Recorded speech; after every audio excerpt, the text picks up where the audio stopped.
when you try to attract success, you push it away. Success is naturally attracted to somebody that is putting good out in the world. I'm going to challenge each and every one of you today to do a random act of kindness to somebody that you don't know. And when you do that random act of kindness, it will change the path, the trajectory of your life for only good. You ready, Mace?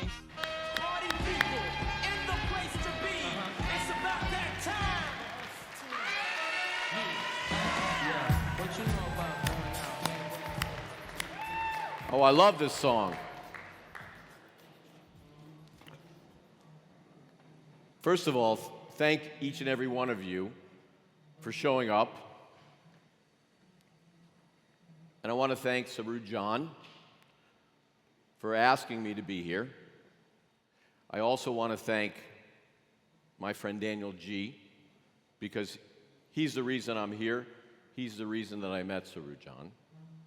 And I also want to thank a young man named Andy Elliott, because on the days where I don't feel like getting up, Andy Elliott's words lift me. So by each of you coming here today, you've created a decision in your mind. So life is about our choices, it's about our actions, and from those choices and actions, that's who you become. You can become anything.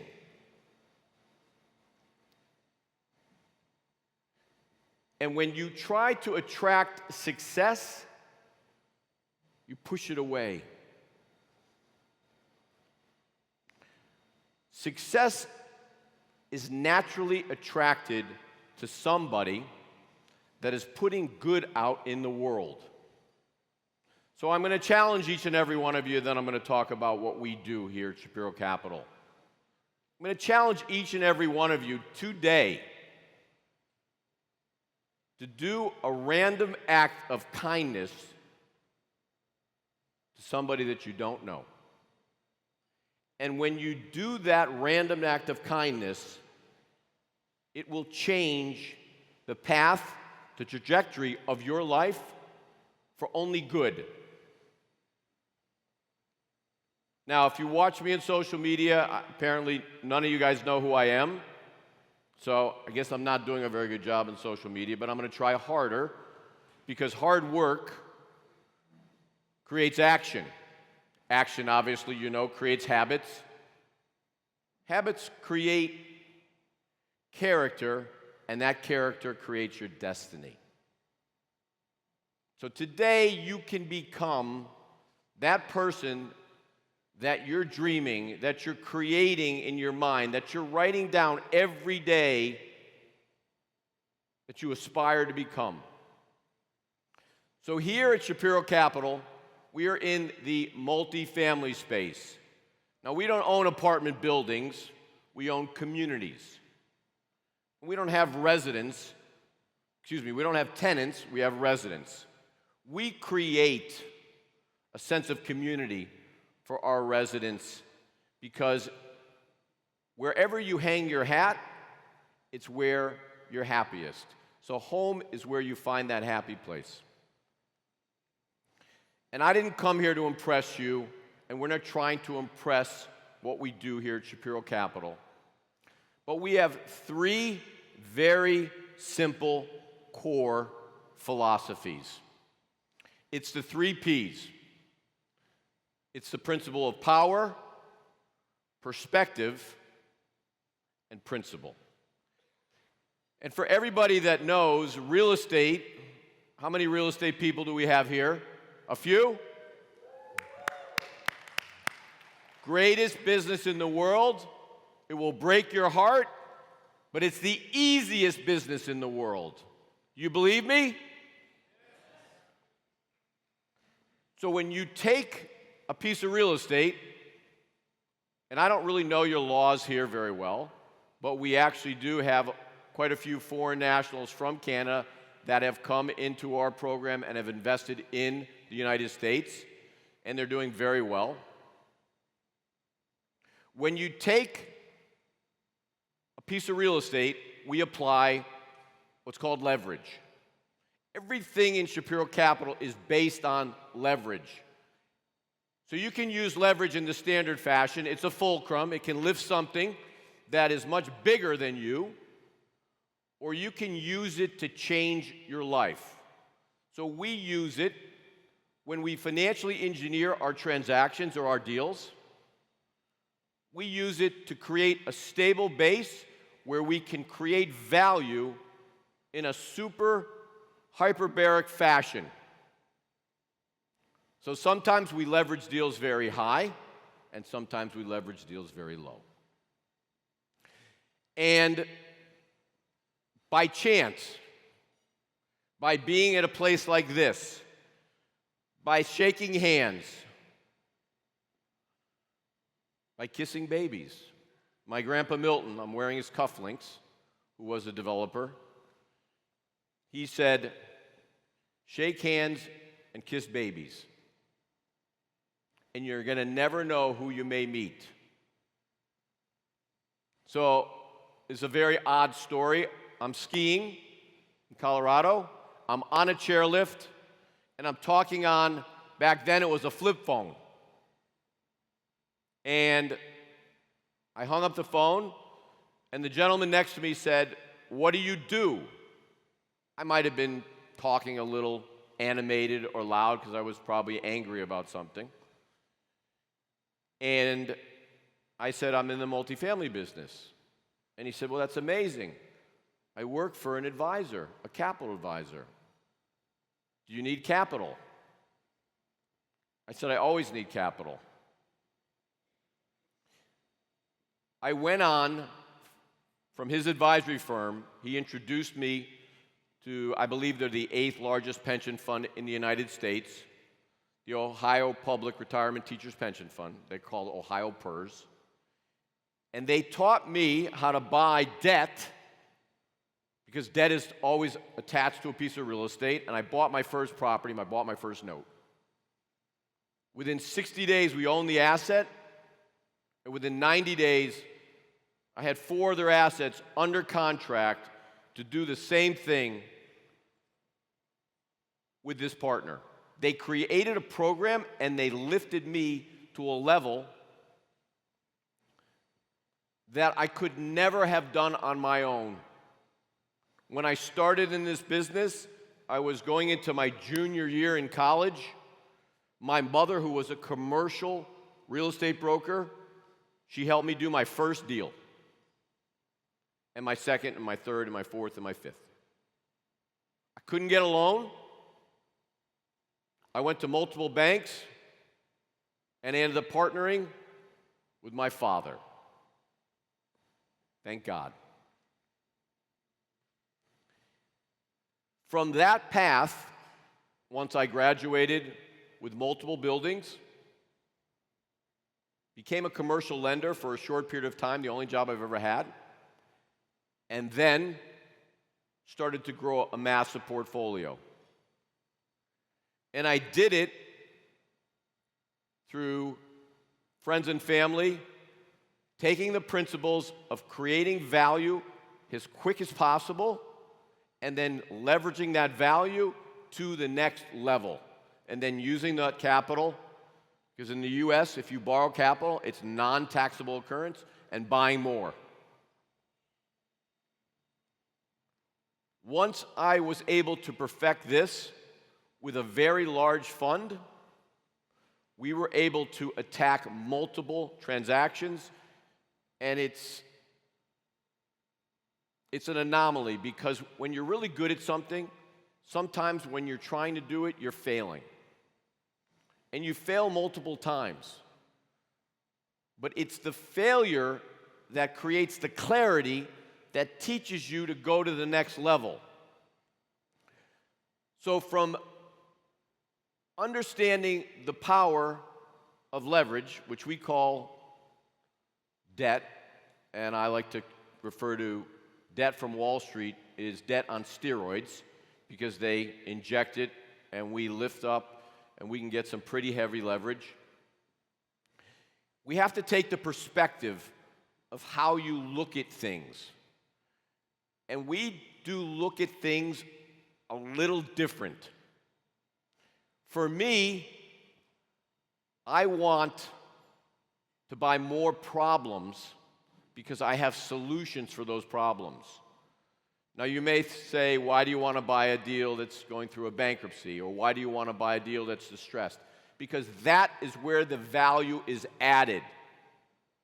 Now, we've built a number of units from the ground up over the years, but we've made most of our money buying existing assets that have been taken back by lenders. And probably the biggest transaction that I ever did was 16 assets at once, all in the state of Texas. And I was very young, I was very aggressive, I was almost 40. I'm 65, by the way, and just beginning. And we were down to the last two bidders. It was myself and a monster of a firm out of New York. 2 days prior to the award of these properties, and this man had built a portfolio of 6,000 units all over the state of Texas, he had a stroke. And when he had the stroke, my in-house attorney said to me, his name was Chip, Mark, what you need to do is you need to go to Texas. So what did I do? I called my mother. What does every good Jewish boy do? They call their mother. I said, Mom, what should I do? She said, get on your plane and get your ass out there. And I sat there for 2 days in the hospital with his wife. Her name was Beatrice. And he came out of his coma. He had a stroke and he was in a coma. Didn't know what was going to happen. And I spent 2 days getting to know her oldest son. His name was Michael. And Don Sau, he pulled out of it, and he awarded us the deal. And it took us to a new level. But what I opened with was doing a simple, random act of kindness. Because what it did was, it changed my life path. Now, if I were to stand here and say that I haven't been knocked down, I wouldn't be telling you the truth. Because in the real estate business, we all get knocked down. We all find that some people are so worried about the almighty dollar that they forget the fact that we are all not just doing this for a financial reward. The reward comes when good happens. Now, I'm not here to preach to you, because now I'm not a rabbi, I'm not a priest, I'm not a pastor, okay? I'm just a simple father of 4 daughters who love to shop. They're good at it, trust me. I might like to shop myself. But what I want you to understand is whether you're in the real estate space, whether you're in the construction space, whether you're in the technology space, whether you are determining where you want to go with your life, by coming here, you've made the first step. And I will tell you, this is absolutely done spectacular. From the time that we arrived to the time that we came up on stage. Everybody behind the scenes is phenomenal. And everybody here in Montreal, Quebec, or I just say Quebec, I don't know, has been incredibly warm and genuine and kind. And I plan on coming back here quite often.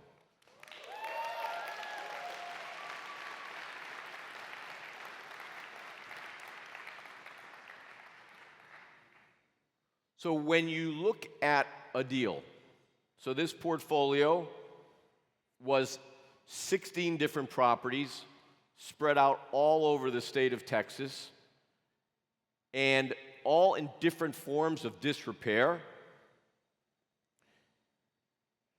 And we were able to acquire it, but we had to have a special keen eye, because in this portfolio, there were 4 properties that were financed by the Houston Housing Authority. Houston is the 4th largest metropolitan city in the United States, population-wise.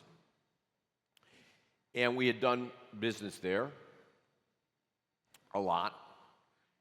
And if these properties went into bankruptcy, it would have bankrupted the housing authority of the 4th largest city in the United States. So I knew that I had leverage.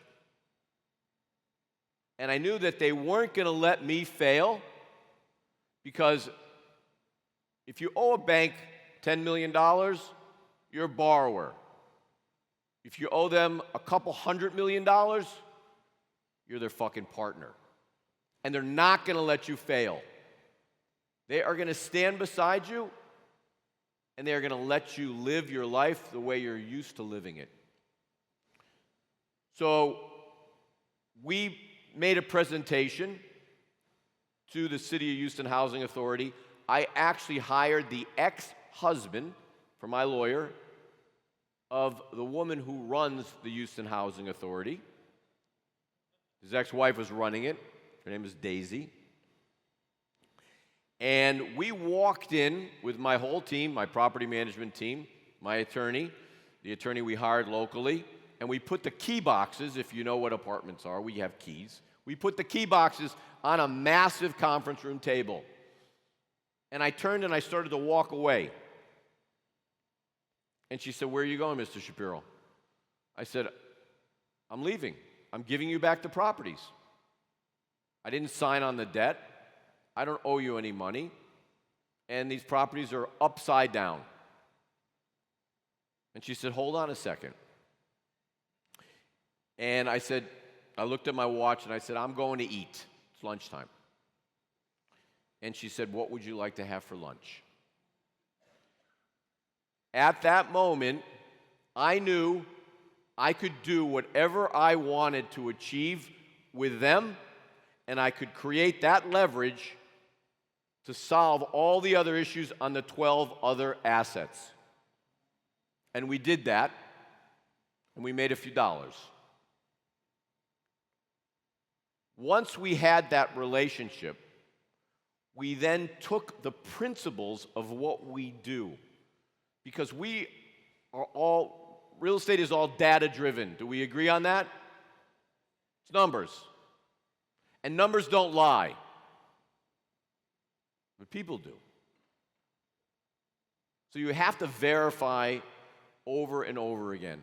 I tell our students, verify, verify, verify. So we were able to take our principles of how we do things, and the first thing that we did was 2 of the properties did not meet our standards, and we gave them back to the lender. But we did it under the lender's terms and conditions. We gave them 6 months, we managed it, we took care of their assets, and today we still borrow money from them. We held ourselves to the highest possible standard to recover whatever we could for that lender on those 2 assets. We were then able to take our principles of creating community and go through each property step by step and find out what the issues were with the residents and go and correct them. Because when somebody lives in your home, whether you're there or not, they're the most important asset that you have because they are the ones who pay rent, and rent pays your debt service. It pays all the operating expenses. And in the apartment business, it's not a business of big dollars. It's a business of pennies. So when we apply all of our principles, we don't buy one can of paint. We don't buy one 5-gallon pail of paint, a fiver. Everything we do is in bulk. So we create a set of policies and procedures, and those are the principles that we work behind. And those policies and procedures is how everything is done. So if you have ever been to the circus, they have the trapeze artist or the high wire artist. But what do they have below them? They have a net. And those policies and procedures are our safety net for operating. Now, when you do this, and you do it in a correct fashion, you can force and create value in a very rapid pace. Now, I understand that your tax structure here is much different than ours. So I implore all of you to come to America. Because in America, and I live in Miami Beach on the water, the streets are paved with gold. Everybody tells me I can't find a deal. In Houston, somebody in the audience said, you can't buy a property with no money. I said, give me a half an hour. It took me 45 minutes, and today he still owns that property. We actually did two. One in Houston proper, and one in St. Louis, Missouri. And what we try to do is we try to find the anomaly in the market. So, why St. Louis, Missouri? Very depressed. Why Indiana? Very depressed. Ohio.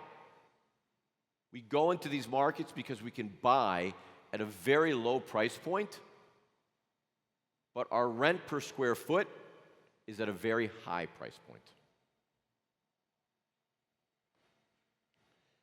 So when you take that principle and you apply that principle to anything, any single thing that you do in your life,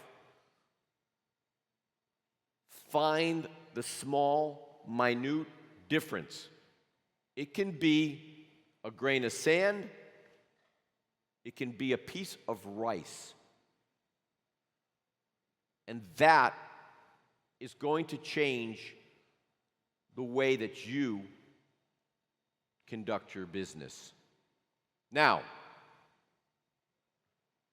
conducting your business is super important, but conducting who you are is the most important.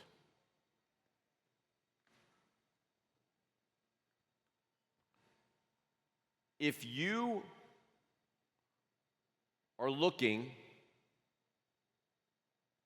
to create a bigger team, a better team, a more successful team, you do it by leading by example. If you want to be super successful, you will create a routine. The greatest people live their life by rituals. I do the same thing every day. And for all of you who do know me, you know that I wake up typically every day about 4 a.m.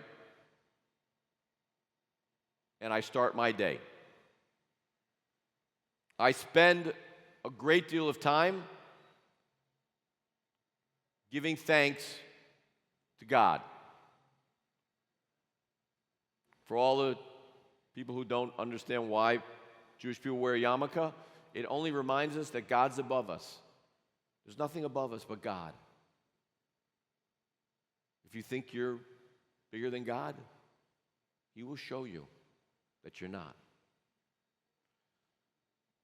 So I wear a bracelet, and the bracelet says, and you can get one in the back, I am third. And why I say that I am third is because the Lord is first and most central in my life, and that relationship that I have with God has carried me. When you don't think God's listening, He's listening. When you don't think He's there, He's carrying you on His back. Thank you.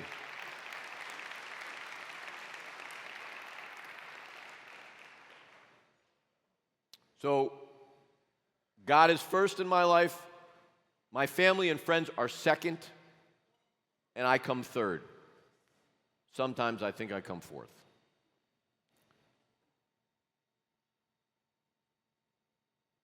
When you decide to step outside of your comfort zone, that step is the greatest clarifying process that you can have.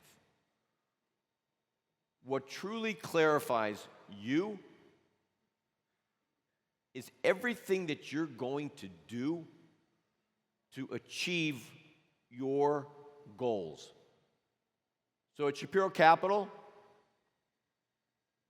we do this in a very methodical fashion. We teach people who are new to build a small portfolio. We push them to pick a market that they're comfortable with.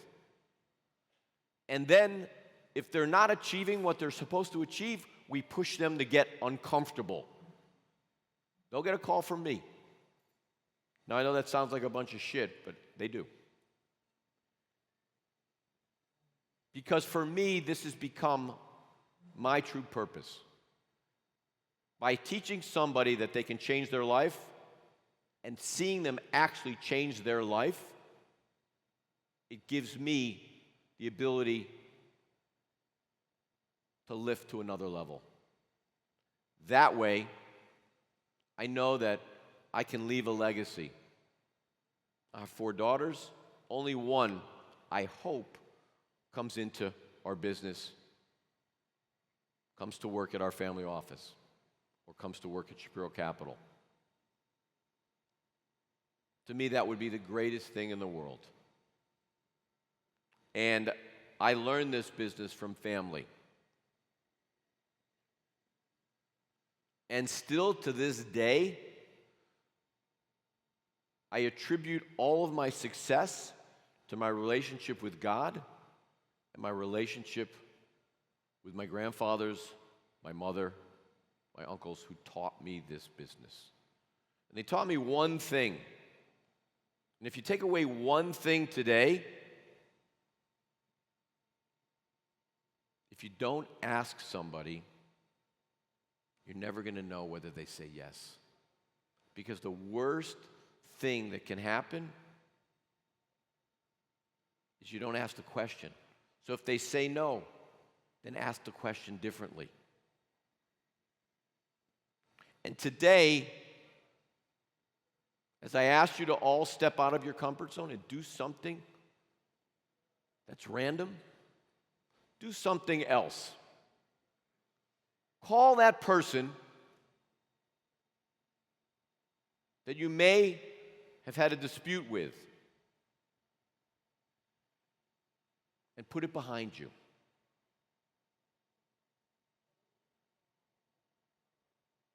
Or, for the guys that are single and you see a girl that you want to meet, walk up to her and say hello.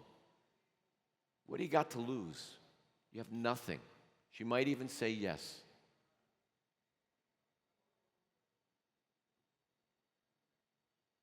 If you do these simple things, and if you take the simplest approach to life, try not to complicate things. Because every time we did a deal, and the financial engineering was complex, the deals failed. Every time we stuck to our principles and we engineered it exactly the same way, square peg in a square hole, not a square peg in a round hole, we succeeded. So it's almost like painting by numbers. So I want to thank you for indulging me. I hope this helps you. I hope it's made a difference. But I implore you, today is about taking action. You're here. You're all working hard to become something different or to become better and more focused on what you do. And with that, I say thank you for hearing me.